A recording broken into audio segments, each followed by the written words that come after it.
Hi everyone, welcome. I'm preparing to check in on these 2 bins of African nightcrawler worms, composting worms, that were last fed 13 days ago. These systems are still relatively young, just a little bit over 2 months of age at 68 days. And that 13 days ago, that check-in was their 5th feeding.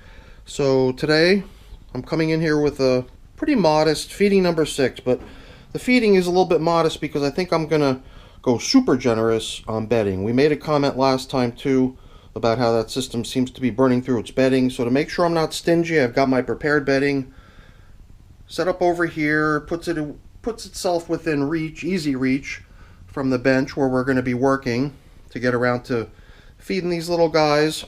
And I guess just to drive home the whole thinking about me not being stingy on the bedding, I even forced myself to prepare a whole shredder bin full of fresh bedding so that I don't feel like I've got to skimp and save and store and hoard. Today we're going to be generous. So let's get these little guys up on the bench and get them fed. Most of what my worms are fed is in the freezer and given to them frozen for the most part. And as that stuff thaws, it usually gets all mushy and whatnot. None of the stuff they're getting today is frozen. I'm going to have to use my jackknife to cut this tomato in half, and I'll have to snap this corn cob in half. And this corn cob, I'd say about a week ago, looked really good, except it just didn't taste good, or at least the other corn that was purchased with this particular ear didn't taste good, so this was dismissed as not really palatable human-wise. It was set aside for worm feeding, but I never got around to freezing it. And at this point, it's just going to go in as is. My only worry is I'm not sure, does corn stink when it starts looking the way that stuff over there looks? I wasn't sure what to expect, so I wanted to just leave it in the bag up until the very last moment so that if it does stink, it can go straight down into the feeding zone and I don't have to deal with it. We can cover it right back up. A couple wormies hanging out here. I would have to assume that these newspaper bits were probably put out here last time, considering they're very good condition. They're holding up very well. Let's just drop off what's collected on top. Sometimes when I see a lot of castings, I wonder if what I'm seeing is just through where the paper has gone missing already, or if it's just stuff that's piled up on top. So I was actually expecting all that stuff that I was seeing there to be holes, but it wasn't. Here it might be though. Let's see. Yeah, see here? More and more of what we're seeing over there is actually chewed away spots where there's no more paper remaining. Well, it wouldn't take a lot of effort for me to just go grab a couple replacement sheets of paper and then actually use this stuff as supplemental bedding, since I guess the theme here in these systems is let's be generous with bedding.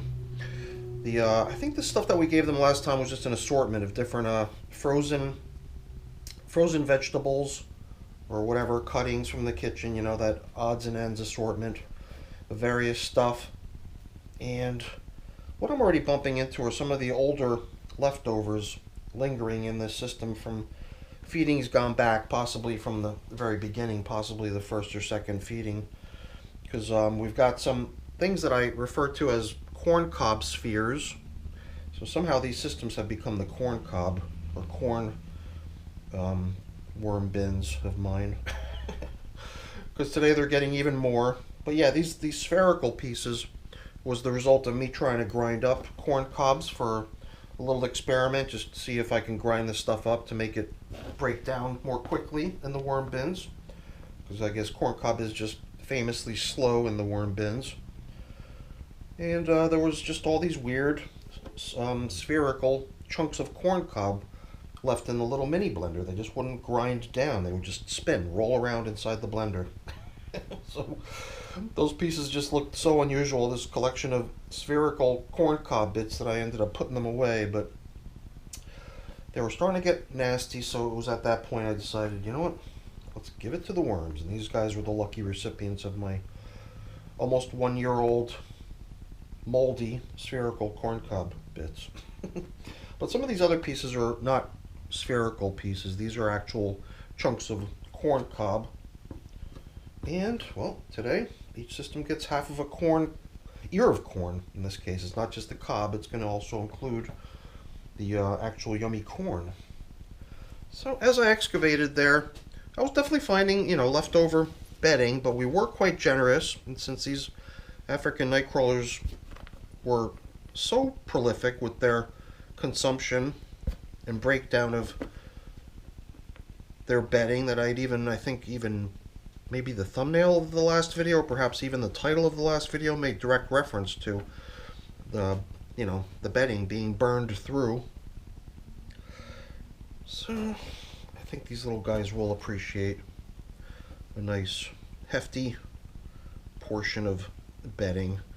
The stuff that was already in here, the seasoned stuff that I'm excavating with the old corn cob bits, is pretty much bedding only. I'm not seeing anything that resembles leftover food from 13 days ago, but like I said earlier, those were all the sorts of kind of soft vegetable bits and fruit scraps and stuff like that, especially after being frozen and then thawed, are going to become really easy for the worms to work down and consume.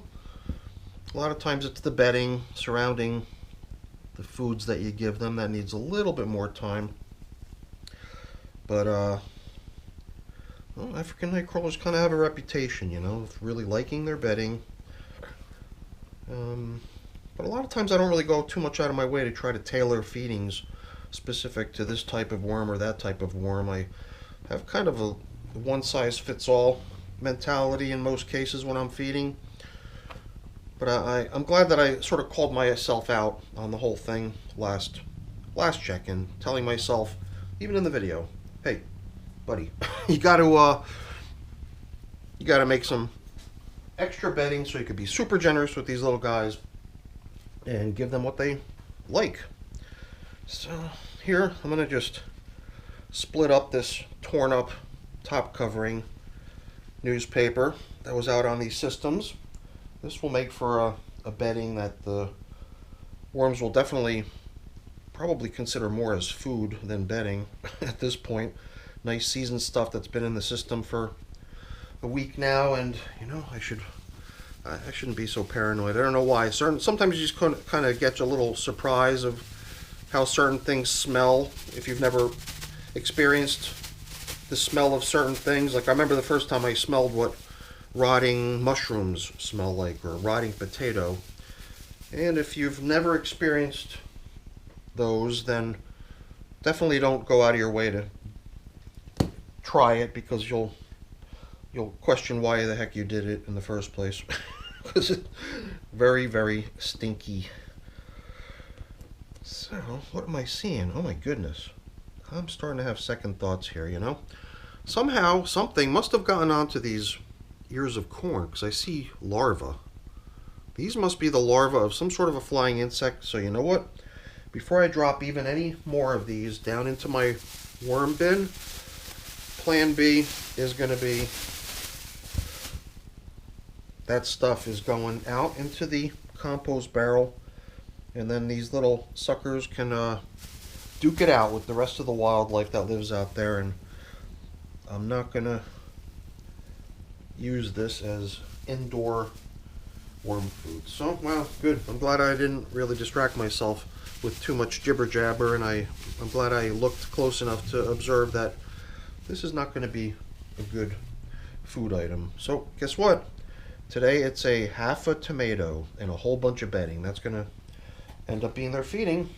And, well, technically it is a little bit of food. Certainly not a lot, but still, I don't have any sort of rigid criteria for what is or isn't a feeding. It's sort of an interpretive tracking system that I manage. Although I do my best to try to adhere to certain, standards in terms of how to maintain the information in there and whatnot. So here we go. Let's be super generous. Makes me just question whether or not I've prepared enough space into which we can pour our generosity. So why don't we just give these feeding zones one last little jolt out to the edge, make a little bit more room for the nice generous bedding. And you know, I guess maybe I'm shortchanging this feeding, because the other thing that they're going to get besides that half a tomato is my worm chow. And we could be generous with that too, and then it'll start looking more like an actual feeding. Although if you look at this bedding material, especially right through this little patch right here, you can see it's very dense in leaves too. You know, when I make my bedding, I guess depending on what kind of mood I'm in or how much I'm paying attention, the amount of leafy matter mixed in as I'm creating this stuff varies. In this case, it looks like I was pretty generous. So between the leaves, the half a tomato, which I think we should just do now before the thing just decides to start pouring its juices out all over my bench. Let's just get it down into the worm bin. Nice little juicy morsel, which, yeah, I guess might seem like a little bit of a skimpy meal, but that corn is going straight outside. So that's perhaps part of the reason you might be able to observe that I'm at this point picking up the pace. I don't want those things in here. I think the bag was pretty much shut, you know, so I don't think we have to worry. So I'm not going to sweat it, but you know, this paper, even though it was prepared with moisture, could be more damp. Something I've just been doing in a lot of my systems lately, perhaps all my check-ins over the past week or so. I've really tried to focus on making sure I'm giving the worms stuff that they can make use of quickly, rather than it being something that might require time to get to the level of being broken down or absorb enough moisture into itself to be comfortable to be occupying or being crawling around on and stuff like that. So even though my bedding is a little bit damp, I just felt like I wanted to make the feeding zone even more interesting for the worms to want to come hang out in by applying a bunch of moisture down into it. Alright, I think that will do. So we're only going to spend a little bit more time in these systems covering up their feeding zones, and at the same time just taking a quick glance at how things look in the outskirts of the systems. Let's start here in bin number 1. Yeah, you know, pretty much like what I think we observed recently was just lots and lots of castings piling up. Very little of anything else out there. So perhaps, if we don't forget, perhaps during another check-in in the future, if we find ourselves with a surplus of extra bedding floating around, then maybe we can blend it in. I mean, it's not to say that the material is completely barren of any bedding type materials, because you can see we're bumping into little bits of this and that all over the place, but I'm sure the worms would prefer more, you know, more bedding type materials floating around in their material, not just their poop, basically. As much as it, you know, seems nice to us, like, oh wow, look how nice this stuff is, look how much of it there is, blah blah blah. From our perspective, it's kind of nifty, but gotta give yourself a little reality check on what the stuff is and what purpose it's serving at the present time, which is being their home. Sometimes it does seem like, you know, a little bit of fresh bedding might be nice. So I did not get top covering newspapers, but I would like to put some out. So why don't we do that? Or should we try something a little different? We are covering with plastic, so pretty much anything under the plastic is definitely going to be in the crosshairs in terms of being exposed to moisture that would otherwise just leave the system. The plastic becomes sort of a vapor barrier, and also a place where a lot of recirculating moisture is moving up and down all the time. So something I have done many times in the past with leaves, but I don't think I've done it with prepared bedding, was just to create a top coating of bedding out of this stuff, since I've got so much prepared and on hand. So I thought, especially for these worms, you know, maybe we don't go all the way out to the edge, since the plastic doesn't go all the way out to the edge. We'll try to lay this stuff down in a place where we know the plastic coverings will be causing a nice damp place for the worms to hang out. And you know, as I'm handling this stuff, I could feel that it's got a little bit of moisture content, perhaps not a lot, but it's not going in dry. It's not the stuff out of the bucket that you saw before that just came out of the shredder. a few moments ago. This is my prepared stuff. So I'm definitely curious to see how the wormies take to this stuff, the African night crawlers specifically. I'm sure any worm would appreciate what we're doing here for them, because it does seem kind of nice as we're laying it out. Who knows, maybe this will become kind of like my new norm. Although, you know, when I have leaves, right now I'm just running a little low on leaves. When I do have leaves, I do like to lay them out as top covering, top dressing is what I refer to it as sometimes. So, no, it's not an uncommon activity. It's just a little bit different today with the paper rather than the leaves. So, trying to think about what I forgot. I mean, I sort of intentionally omitted grit this time. I figured, you know, whatever. I didn't even take it down off the shelf, so that wasn't really in the game plan, so it wasn't something that we could count as me having missed. But there probably were things, and maybe people will point them out in the comments. But usually by then I've already noticed because I watched the video. Alright everyone, that's it for the check-in. Hopefully you enjoyed it. If you did, as always, please don't forget to leave me a quick thumbs up before you go. That's always really appreciated. And if you haven't done so already, please also consider subscribing to the channel. That's very much appreciated as well. Alright everyone, have a great day. Thanks for watching. Bye now.